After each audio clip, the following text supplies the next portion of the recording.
Hi friends, welcome back to my channel. Koragajja ಸ್ವಾಮಿಯು ಎಲ್ಲರಿಗೂ ಒಳ್ಳೆಯದನ್ನು ಮಾಡಲಿ. ನಿಮ್ಮ ಮನೆಯ ಸುತ್ತ ಯಾವ ಗಿಡವಿದ್ದರೆ ಏನು ಫಲ ಎಂಬುದನ್ನು ಈ ವಿಡಿಯೋದಲ್ಲಿ ನೋಡೋಣ. ನೀವೇನಾದರೂ ಮೊದಲನೇ ಸರಿ ನನ್ನ ಚಾನಲ್ಗೆ ಬಂದಿದ್ದರೆ ಪ್ಲೀಸ್ ನನ್ನ ಚಾನಲನ್ನು ಸಬ್ಸ್ಕ್ರೈಬ್ ಮಾಡಿಕೊಂಡು ನೋಡಿ. ಮನೆಯ ಮುಂದೆ ತೆಂಗಿನಕಾಯಿಯ ಮರವಿದ್ದರೆ ಮನಸ್ಸಿಗೆ ನೆಮ್ಮದಿ ದೊರೆಯುವುದು.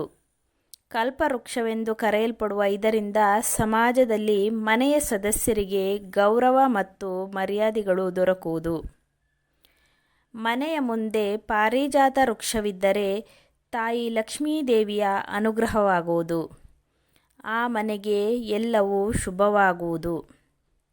ಮನೆಯ ಮುಂದೆ ಮಲ್ಲಿಗೆಯ ಗಿಡವಿದ್ದರೆ ಸರ್ವ ಕಾರ್ಯಗಳಲ್ಲಿ ಸಿದ್ಧಿ ದೊರಕುವುದು. ಶುಭ ಫಲಗಳು ಹೆಚ್ಚಾಗಿ ಲಭಿಸುವುದು.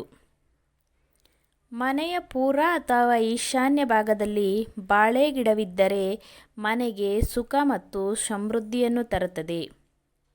ಬಾಳೆ ಗಿಡವನ್ನು ಭಗವಾನ್ ವಿಷ್ಣುವಿನ ನಿವಾಸ ಎಂದು ನಂಬಲಾಗಿದೆ. ಮನೆಯ ಮುಂದೆ ಕೇದಿಗೆಯ ಸಸ್ಯವಿದ್ದರೆ ನಿಮ್ಮ ಶತ್ರುಗಳು ನಾಶವಾಗುತ್ತಾರೆ. ಹಾಗೆ ಮನೆಯ ಮುಂದೆ ಮುತ್ತಲದ ಗಿಡವು ಮನೆಗೆ ಬ್ರಹ್ಮಶಕ್ತಿಯನ್ನು ಕೊಡುತ್ತದೆ. ಶ್ರೀಗಂಧ ಮತ್ತು ಹಲಸಿನ ಗಿಡವು ದುಃಖ ಮತ್ತು ದಾರಿದ್ರ್ಯವನ್ನು ನಿವಾರಣೆ ಮಾಡಿ ಮನೆಗೆ ಸುಖ ಶಾಂತಿಯನ್ನು ನೀಡುತ್ತದೆ. ಬಿದಿರಿನ ಗಿಡವನ್ನು ಮನೆಯ ಮುಂದೆ ಇದ್ದರೆ ಕಳ್ಳಕಾಕರ ಭಯ ದೂರವಾಗುತ್ತದೆ ಹಾಗೂ ಮನೆಯನ್ನು ರಕ್ಷಣೆ ಮಾಡುತ್ತದೆ. ಕಗ್ಗಲ್ಲಿ ವೃಕ್ಷವನ್ನು ಮನೆಯ ಮುಂದೆ ನೆಡುವುದರಿಂದ ಮನೆಯ ಸದಸ್ಯರ ಆರೋಗ್ಯದ ಸಮಸ್ಯೆಗಳು ಕಡಿಮೆಯಾಗುತ್ತದೆ. ದಾಳಿಂಬೆ ಗಿಡವನ್ನು ನೆಡುವುದರಿಂದ ಮನೆಯಲ್ಲಿ ವಿವಾಹ ಯೋಗವಾಗುತ್ತದೆ. ಯುವಕ ಯುವತಿಯರಿಗೆ ಬೇಗ ಕಂಕಣ ಬಲ ಕೂಡಿ ಬರುತ್ತದೆ. ಹಾಗೆ ಮನೆಯಲ್ಲಿನ ನಕಾರಾತ್ಮಕ ಶಕ್ತಿ ದೂರವಾಗಿ ಮನೆಯಲ್ಲಿ ಸಕಾರಾತ್ಮಕ ಶಕ್ತಿಯು ಹೆಚ್ಚಾಗುತ್ತದೆ.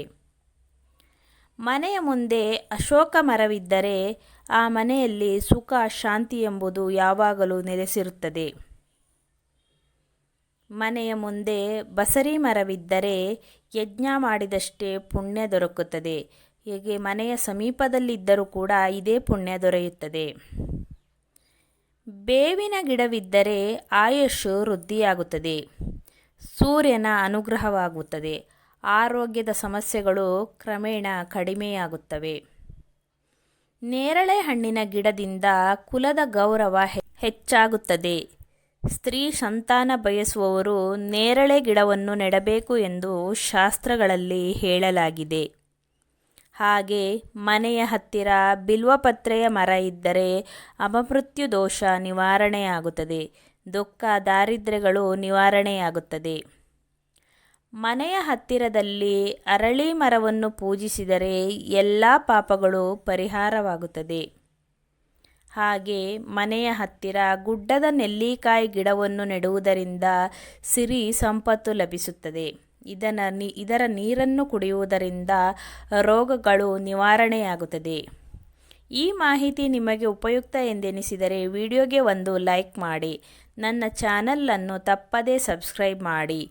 ಇನ್ನೊಂದು ಉಪಯುಕ್ತ ಮಾಹಿತಿಯೊಂದಿಗೆ ಮತ್ತೆ ಸಿಗೋಣ. ವಿಡಿಯೋವನ್ನು ನೋಡಿದ ಎಲ್ಲರಿಗೂ ಧನ್ಯವಾದಗಳು. ಕೊರಗಜ್ಜ ಸ್ವಾಮಿ ಎಲ್ಲರಿಗೂ ಒಳ್ಳೆಯದನ್ನು ಮಾಡಲಿ.